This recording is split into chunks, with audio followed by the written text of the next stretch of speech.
बुढ़ापे में ये 4 बातें याद रखना, आपको बुढ़ापे में कभी दुख नहीं होगा।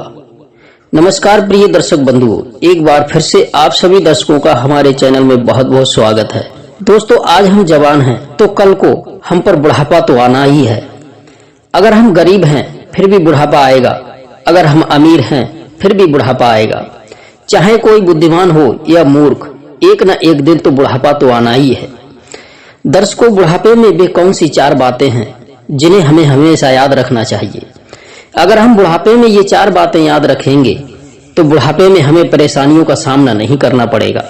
ये तो हम सभी जानते ही हैं कि बुढ़ापा आने पर आदमी चिड़चिड़ा हो जाता है। तो चलिए इन 4 बातों को समझते हैं इस कहानी के माध्यम से कि आखिर बुढ़ापे की वे 4 बातें कौन सी हैं जो हमें बुढ़ापे में याद रखनी चाहिए। दर्शक बंधुओं, बहुत समय पहले की बात है। किसी गांव में एक व्यक्ति रहा करता था।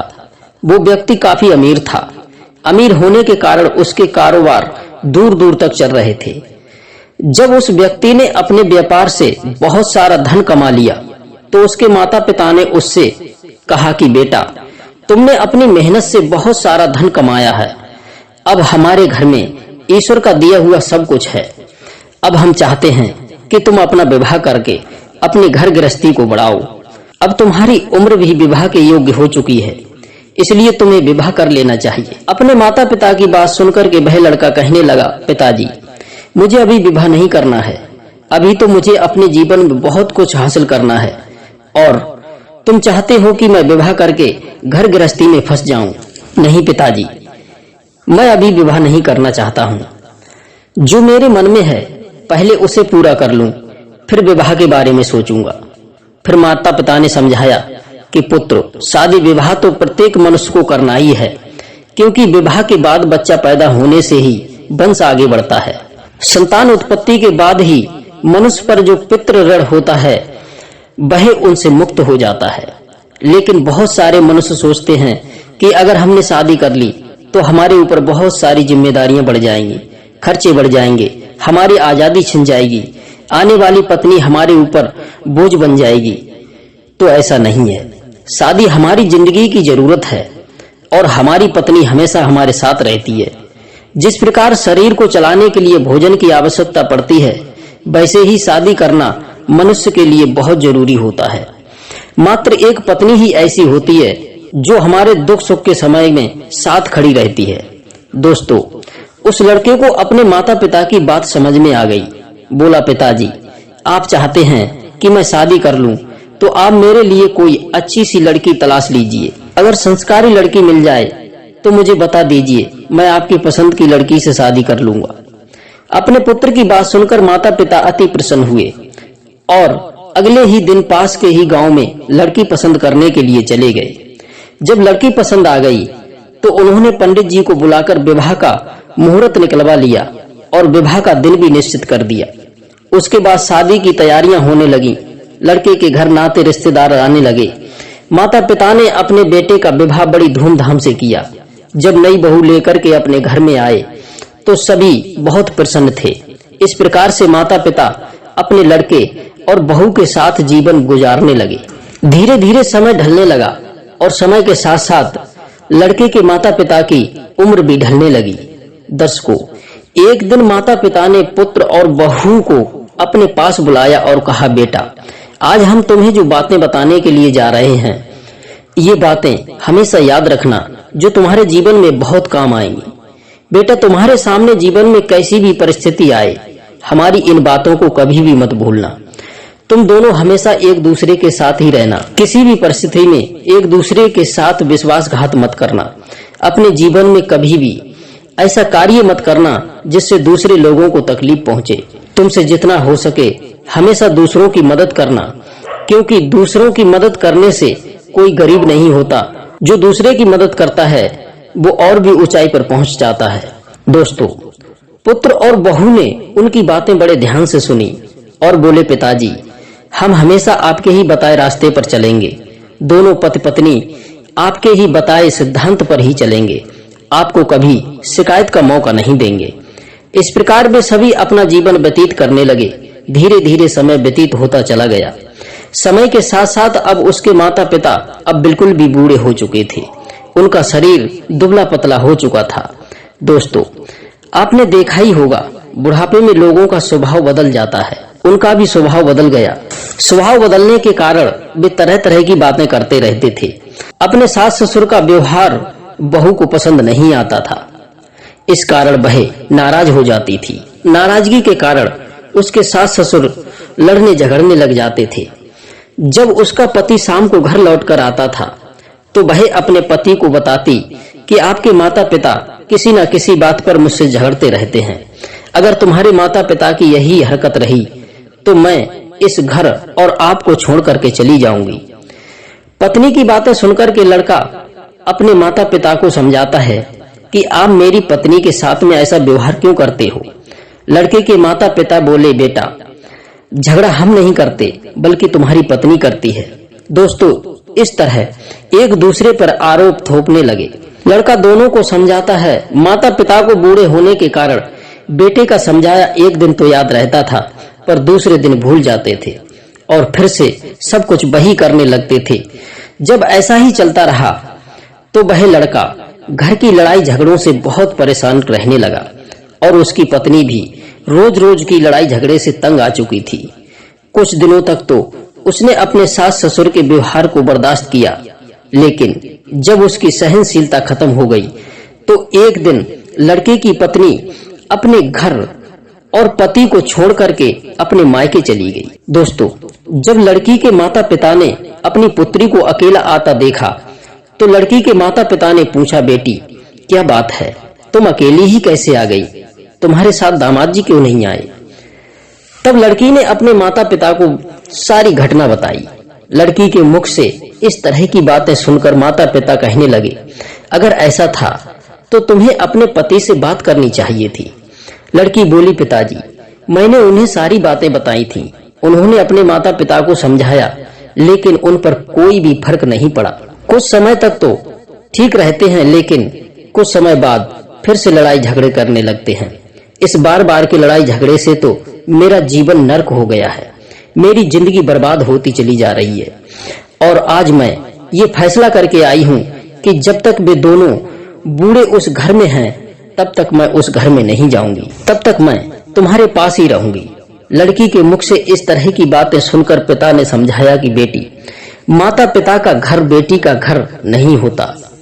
किसी भी बेटी का अपने माता पिता के घर गुजारा नहीं होता है। जब तक लड़की का विवाह नहीं होता तब तक उसके माता पिता का घर उसका घर होता है।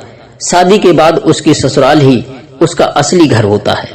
इसलिए बेटी, जाओ, अपनी ससुराल में दुख और तकलीफ झेलते हुए अपना जीवन यापन करो। मनुष्य की जिंदगी में तो तकलीफें आती रहती हैं, हमें उससे घबराना नहीं चाहिए।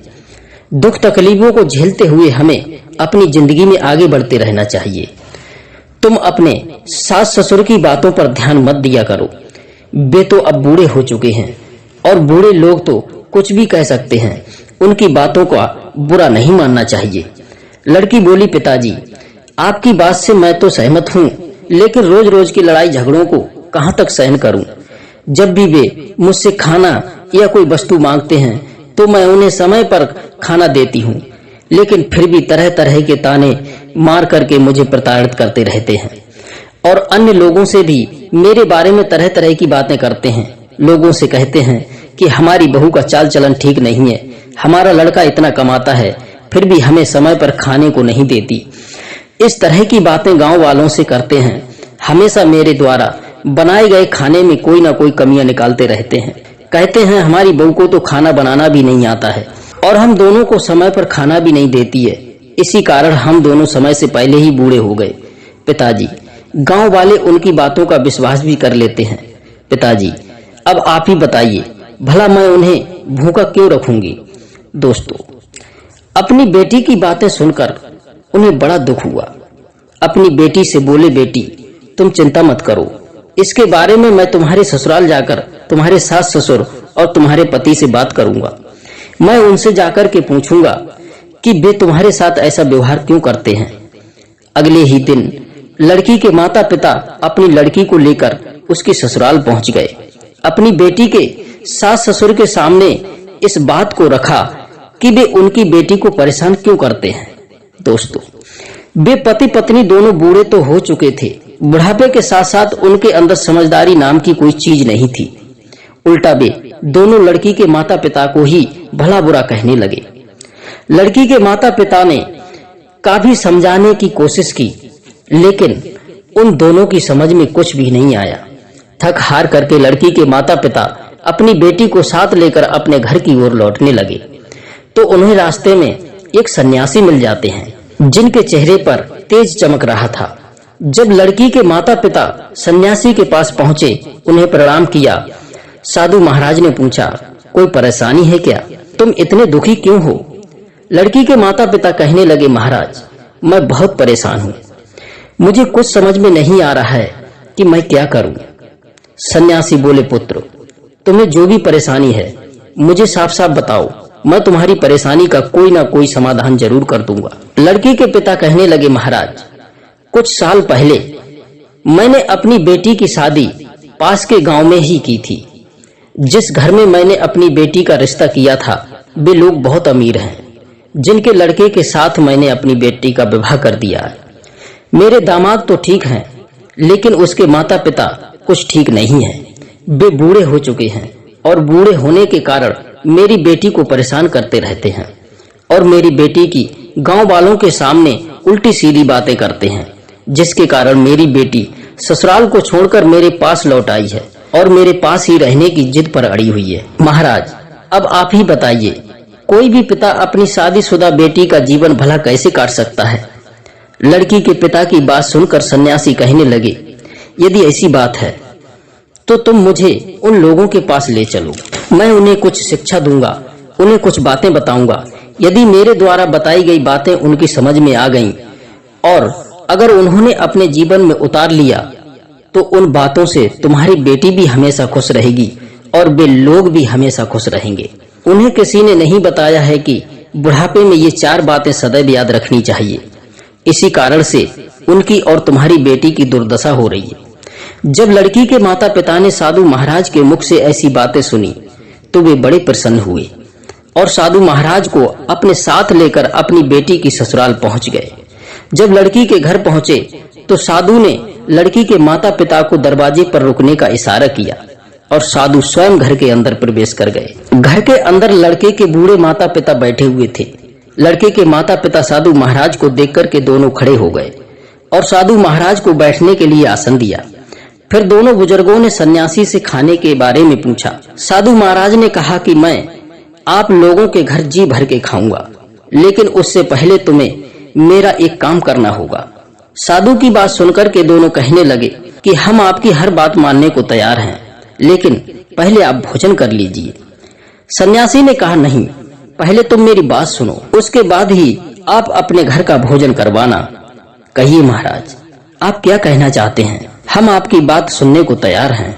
सन्यासी बोले, मैंने सुना है कि तुम अपनी बहू को परेशान करते हो और तुम्हारी बहू तुम्हें परेशान करती है। सन्यासी की बात सुनकर दोनों पति पत्नी कहने लगे, गुरुदेव, आपने सही सुना है, हम दोनों तो बूढ़े हो चुके हैं और ऊपर से हमारी बहू हमारी कद्र नहीं करती है और हमेशा हम लोगों को परेशान करती रहती है। उसे पता नहीं कि जैसे आज हम बूढ़े हो गए हैं, वैसे ही कुछ समय बाद उस पर भी बुढ़ापा आएगा और ये जानते हुए भी हम दोनों को बहुत ज्यादा परेशान करती है। तभी साधु महाराज कहने लगे, तुम चिंता मत करो, मैं तुम्हारी सभी परेशानियों को समाप्त कर दूंगा, लेकिन इसके लिए तुम्हें ये 4 बातें माननी होंगी। यदि तुमने मेरी ये 4 बातें अपने जीवन में उतार ली तो तुम्हारा बचा हुआ जीवन सुख से कट जाएगा। मैं आपको आपके सुखी जीवन के लिए 4 बातें बताऊंगा, जिन्हें अपनाकर तुम हमेशा खुश रहोगे और कभी भी आपकी बहू आपको परेशान नहीं करेगी। फिर साधु ने बताना शुरू किया। सबसे पहली बात, आप बोलते समय अपनी बातों और वाणी पर ध्यान दें, क्योंकि आपकी वाणी में इतनी ताकत है कि अपनी वाणी से आप किसी का भी दिल जीत सकते हो और आप अपनी वाणी से ही किसी को भी चोट पहुंचा सकते हो। इसलिए तुम्हें अपनी बातों पर ध्यान देना चाहिए। मान लीजिए आप मुझसे बात कर रहे हैं, अगर मुझे आपकी बात करने का तरीका ठीक लगेगा तो मैं आपसे जुड़ जाऊंगा। यदि मुझे आपकी बात करने का तरीका अच्छा नहीं लगा तो मैं आपसे दूर चला जाऊंगा। इसलिए मैं आपको समझाना चाहता हूं कि आप अपनी बातों पर ध्यान दें, क्योंकि बोलने से पहले 100 बार सोच लेना चाहिए कि मैं जो बात बोल रहा हूं उससे सामने वाले व्यक्ति को क्या नुकसान पहुंचने वाला है, या फिर उन बातों से सामने वाले को क्या फायदा होगा। इसी के अनुरूप हमें दूसरे के सामने अपनी बातों को रखना चाहिए। मैं जानता हूं कि मनुष्य जब बूढ़ा हो जाता है तो उसके शरीर में तरह तरह की बीमारियां हो जाती हैं। वह बोलता तो ठीक है, लेकिन उसे पता नहीं चलता है कि मैं क्या बोलता हूं। लेकिन आप अपनी बातों पर हमेशा ध्यान दें कि हम लोगों से कैसे बात करें। वे दोनों पति पत्नी बोले, ठीक है गुरुजी, आज से हम दोनों अपनी बातों पर ध्यान देंगे। अब दूसरी बात हमें बताइए। साधु ने कहा, दूसरी बात यह है कि जब भी तुम्हें किसी वस्तु की आवश्यकता है तो उचित समय पर ही कोई वस्तु को मांगना चाहिए। जैसे अगर आपको भूख लगी है और उस समय आपकी बहू खाना बनाने के लिए जा रही है, यदि उस समय आपने भोजन मांगा तो वह भोजन कहां से दे पाएगी? उस समय तो भोजन तैयार ही नहीं है। मान लो अगर आपकी बहू किसी समय स्नान कर रही है और उस समय आप किसी वस्तु को मांग रहे हैं, तो वह उस अवस्था में उस वस्तु को आपके सामने कैसे पहुंचाएगी? अगर वह ऐसा नहीं करती है तो आप उससे झगड़ते हो, तो समझो आपका ही व्यवहार ठीक नहीं है। आपको ये समझना चाहिए कि बुढ़ापे में और जवानी में अंतर होता है। जवानी में हम दूसरों के लिए कमाते हैं, इस कारण दूसरों पर हमारा अधिकार होता है। इसलिए जवानी में हम जो भी मांगते हैं वही हमें मिलता है। लेकिन बुढ़ापे में हम दूसरों के सहारे हो जाते हैं और दूसरा व्यक्ति पहले अपना काम करेगा, फिर बाद में उस वस्तु को हमारे पास लेकर आएगा। इसलिए हमें धैर्य रखना चाहिए। ऐसा नहीं है कि हमने किसी वस्तु को अपनी जबान से निकाला और तुरंत हमारे सामने आ जाए। ये कभी नहीं हो सकता। और ये भी ध्यान रखें कि अगर बहू कहीं पर गई हुई है या किसी काम में व्यस्त है और आप लोगों की आवाज उसके कानों तक पहुंची है या नहीं पहुंच रही है, और ऐसे में आप अपनी बहू से किसी वस्तु की मांग कर रहे हैं, तो उस समय आपके पास उस वस्तु को कैसे पहुंचाएगी? या उसकी तबीयत खराब है और तबीयत इतनी खराब है कि बिस्तर से भी उसे उठा नहीं जा रहा है, तो ऐसे में किसी वस्तु की मांग कर रहे हो, तो ऐसी स्थिति में वह वस्तु को आपके सामने कैसे पहुंचाएगी? आप लोग इन बातों को लेकर अपनी बहू से नाराज हो जाते हो। ऐसा नहीं है कि आपकी बहू आपकी बात को अनसुना कर रही है। आप लोगों को ये देखना चाहिए कि आपकी बहू आपको सुन भी पा रही है या नहीं। और जिस समय आप किसी वस्तु को मांग रहे हैं तो आपको ये देखना चाहिए कि आपकी बहू कहाँ है और क्या कर रही है, और जिस वस्तु की मांग कर रहे हो क्या वह वस्तु आपके घर में उपलब्ध है भी या नहीं। दूसरी बात को सुनकर के वे दोनों बूढ़े पति पत्नी कहने लगे, महाराज हम लोग समझ चुके हैं कि हम लोग कितने गलत हैं। तब महात्मा जी कहते हैं कि अभी हमारी बात समाप्त नहीं हुई है। अब आप तीसरी बात सुनो। यदि तुम्हारी बहू से खाना बिगड़ जाए तो उस समय चिढ़ना नहीं चाहिए। मान लो आपको बहू खाना बना रही है और उसका ध्यान कहीं और चला गया, क्योंकि घर गृहस्थी में बहुत सारे काम होते हैं। ऐसे में खाना बनाते समय नमक कम या ज्यादा, मिर्च कम या ज्यादा हो गई, या रोटी जल गई और उसने भोजन आपके सामने परोस दिया। आपने जैसे ही गिलास चखा और भोजन चखते ही आप उसे ताने मारने लगे कि भोजन में ये स्वाद नहीं है। उस भोजन में तरह तरह की कमियां निकालने लगे कि भोजन में ये कमी है, नमक नहीं है, मिर्च नहीं है, सब्जी ऐसी नहीं है, सब्जी वैसी नहीं है। आपको ये ध्यान रखना चाहिए कि आप लोग भी एक दिन जवान थे, आपसे भी भोजन बिगड़ जाता था, तो क्या आपके माता पिता भी आपके साथ ऐसा ही व्यवहार करते थे? मान लो अगर करते भी थे तो उस समय आपको कैसा लगता था? बुरा लगता होगा।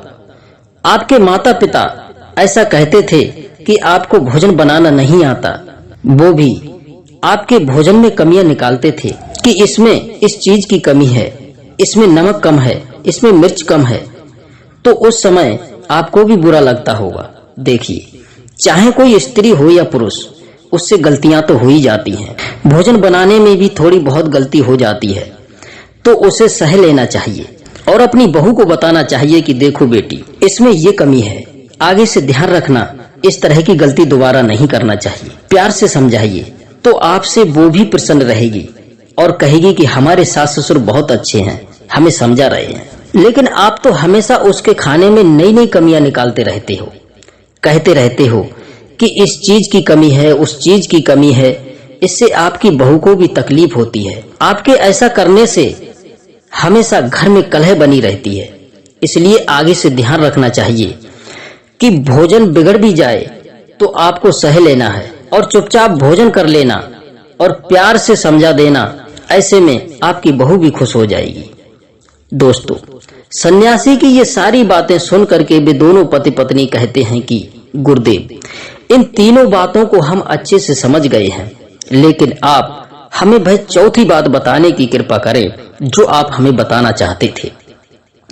साधु महाराज चौथी बात बताते हैं कि अपने घर की बातें और हालातों के बारे में कभी दूसरों को नहीं बताना चाहिए कि हमारे घर में पैसा की कमी है, या हमारे घर में लड़ाई झगड़े होते हैं, या आपकी बहू अच्छी नहीं है, या वह खाना अच्छा नहीं बनाती है, या फिर आपके घर परिवार में किसी भी प्रकार की कोई समस्या है, बाहर वाले को बताते हो तो उस समय वो आपके दिखावे के लिए हमारे साथ हमदर्दी का नाटक करते हैं, लेकिन तुम्हारे जाने के बाद तुम्हारे पीठ पीछे तुम्हारी मजाक उड़ाएगा और दूसरे लोगों से एक की चार बातें बना करके कहेगा और तुम्हारे बहू और बेटा से बड़ा चढ़ा करके कहेगा, जिससे तुम्हारे घर में और भी कलह पैदा हो जाएगी। आपके घर में झगड़े सुलझाने की बजाय और भी बढ़ जाएंगे। इसलिए ध्यान रखें, अपने घर परिवार की बातें बाहर के लोगों से नहीं कहना चाहिए। अगर आप अपने बेटा और बहू के बारे में दूसरे लोगों से बुराई करोगे तो आप अपने बेटे और बहू की नजरों में हमेशा के लिए गिर जाओगे। इसलिए ध्यान रखें कि आपके घर में कोई भी समस्या हो, उसे बाहर के लोगों के साथ में कभी शेयर नहीं करें, नहीं तो वे लोग उस मौके का फायदा उठाकर आपके घर को बर्बाद कर देंगे। दोस्तों, वे दोनों बूढ़े व्यक्ति साधु महाराज के पैरों में गिर जाते हैं और क्षमा मांगने लगते हैं कि महाराज, हम ही गलत थे, हमने न जाने अपने बेटा और बहू के बारे में लोगों से क्या क्या कहा था, इसके लिए हम बहुत शर्मिंदा हैं। साधु महाराज कहने लगे कि इसलिए आज से ही मेरा कहना मानो और जो चार बातें मैंने आपको बताई हैं उनको हमेशा अपने जीवन में उतार लेना, क्योंकि जो भी बूढ़ा व्यक्ति इन चार बातों को अपनाता है और अपने जीवन में उतार लेता है तो उसके जीवन में कभी कोई दुख तकलीफ नहीं आती। वह हमेशा अपने जीवन में खुश रहता है और उसके घर में सुख शांति बनी रहती है, जिसके कारण उनके परिवार में कोई विपत्ति नहीं आती है। पीछे से ये सारी बातें उनके बेटा और बहू सुन रहे थे। साधु की ये चार बातें समाप्त होने के बाद उसका बेटा और बहू सन्यासी के पास आते हैं और उनके चरणों में प्रणाम करते हैं। तभी वह साधु महाराज कहते हैं कि आप लोग भी कुछ बातें सुन लो जो आपके जीवन में हमेशा काम आएंगी। साधु महाराज ने उन दोनों पति पत्नी को समझाया कि बेटी, ये ध्यान रहे उसके घर में उसके बुजुर्ग माता पिता हैं और उन्होंने उसे कुछ कह दिया है या उन्होंने कुछ ऐसी बात कह दी है जिसे सुनकर के आपको बुरा लगा है, तो जवान बच्चों को ये समझना चाहिए कि अब वे बूढ़े हो चुके हैं। बूढ़े होने के कारण उनकी जुबान फिसल जाती है और जवानी की अपेक्षा दिमाग थोड़ा कम हो जाता है और उन्हें खुद पता नहीं रहता है कि वे क्या बोल रहे हैं और क्या नहीं बोल रहे हैं। उनकी बातों को लेकर के कोई चिंता नहीं करनी चाहिए। बूढ़े लोग ये कुछ भी बोल सकते हैं। उनकी बातों पर जो भी व्यक्ति ध्यान देता है वह हमेशा खुद परेशान रहता है और साथ में उसकी पत्नी भी परेशान रहती है, क्योंकि बुढ़ापे में कोई भी व्यक्ति कुछ भी बोल सकता है और कहीं भी जा सकता है और जरूरी नहीं कि हमेशा वे गलत बात ही बोलेंगे। अगर आप कोई गलत कार्य करते हो तो वो आपको जरूर रोकेंगे, क्योंकि आप लोगों से ज्यादा वे लोग जिंदगी जी चुके हैं उनके पास आप लोगों से ज्यादा अनुभव है। उन्हें पता है कि कौन सा कार्य गलत है और कौन सा कार्य आपके हित में है और कौन सा कार्य आपका अहित करेगा। ऐसे में अगर कोई कार्य कर रहे हैं और आपके बुजुर्ग लोग उस कार्य को करने से रोक रहे हैं तो तुम्हें उनकी बातों को अनसुना नहीं करना चाहिए, क्योंकि वे अनुभव के आधार पर ऐसा कहते हैं। उन्हें पता है कि ऐसा करने से आपका फायदा होगा और क्या करने से आपका नुकसान होगा। आप मुसीबत में पड़ जाओगे, आपकी दुर्दशा ना हो, इसलिए वे मना करते हैं। बहू और बेटे को भी समझना चाहिए कि किसी के पिता बुढ़ापे के समय में कुछ भी कह सकते हैं। हमें उनकी बातों का बुरा नहीं मानना चाहिए, क्योंकि बूढ़े व्यक्ति की बुद्धि में और छोटे बच्चे की बुद्धि में ज्यादा अंतर नहीं होता है। वे हमें कुछ भी कह सकते हैं। कहते हैं कि बुढ़ापा बचपन का दूसरा रूप होता है, इसलिए अगर वे हमें डांटते हैं या गाली देते हैं तो हमें सह लेना चाहिए और उनसे झगड़ा नहीं करना चाहिए, नहीं तो हमारी जिंदगी में परेशानियां बढ़ती चली जाएंगी। तो दोस्तों, उम्मीद करते हैं आपको ये कहानी जरूर पसंद आई होगी। तो अपनी कीमती राय कमेंट में अवश्य दीजिएगा, कहानी को लाइक कर दीजिएगा और चैनल को सब्सक्राइब कर लीजिएगा। फिर मिलते हैं अगली वीडियो में। आपका बहुत बहुत धन्यवाद। जय श्री राधे, जय श्री कृष्णा।